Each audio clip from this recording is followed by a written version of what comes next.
प्रयोजन को ना समझने वाले विपरीतदर्शी मूर्खों से सलाह लेना। कितनी गहरी बात है।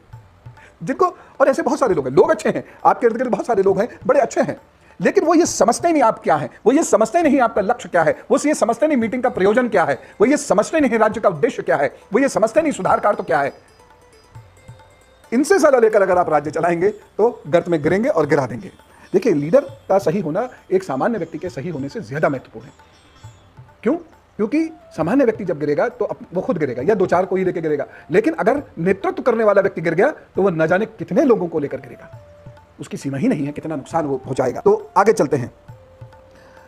निश्चित किए हुए कार्यों का शीघ्र प्रारंभ ना करना, टालते रहना कार्य, टालते रहना। कितने कार्य ऐसे होते हैं जिसमें पत्थर लगा दिया, उद्घाटन हो गया, छूट गई, नुकसान हो रहा है राज्य का।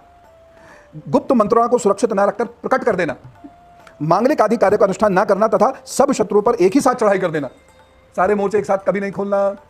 ये चौथा दोष है किसी राजा के, जो यदि ये दोष होंगे तो निश्चित रूप से नुकसान होगा। उसके बाद दो बहुत महत्वपूर्ण बातें बचती हैं। मैंने कहा ना बहुत सारी थी, लेकिन जो बहुत इंपॉर्टेंट चीजें हैं जिससे एक आम व्यक्ति का भी सरोकार है, जिससे मेरा आपका भी सरोकार है, मैंने उनको चुन लिया।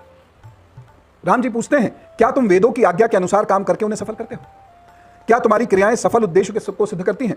क्या तुम्हारी स्त्रियां भी सफल हैं, संतानवती हैं? और क्या तुम्हारा शास्त्र ज्ञान भी विनय आदि गुणों का उत्पादक होकर सफल हुआ है? बहुत सारे लोग शास्त्र के नाम पर झगड़े करवा देते हैं, शास्त्र के नाम पर अहंकार ही सही, मेरा ही शास्त्र सही, बाकी सब कूड़ा, ऐसा कहने वाले लोग गर्त की ओर ले जाते हैं। उसके बाद एक बड़ी मीठी सी बात लगी मुझे, रघुनंदन तुम स्वादिष्ट अन्न अकेले ही तो नहीं खा जाते, रसगुल्ला मिला अकेले ही चबा गए, उसकी आशा रखने वाले मित्रों को भी देते हो ना, यानी अगर वहां लोग हैं तो भैया इतना सबको दे दो, राजा को बांट कर खाना है, उसका त्याग है। कितनी महत्वपूर्ण बातें, और अभी सारी बातें हुई भी नहीं है, लेकिन इसी को आप रिपीट करके देखिए, जिंदगी बदलनी शुरू हो जाएगी, बहुत कुछ चीजें समझ में आ जाएंगी। हम लोग का काम ही यही है कि आपको तैयार करें नेतृत्व के लिए। जाइए, लीड कीजिए, आप बिजनेस लीडर बनिए, आप सोशल लीडर बनिए, आप पॉलिटिकल लीडर बनिए, मिलिट्री लीडर बनिए, कुछ भी बनिए, आगे बढ़ो, लीड करो लाइफ को अपनी। हम तो उसकी युक्तियां बता सकते हैं भैया, और युक्तियां भी कौन सी, जो प्रभु जी ने खुद बताई हैं। तो यह है राम राज्य।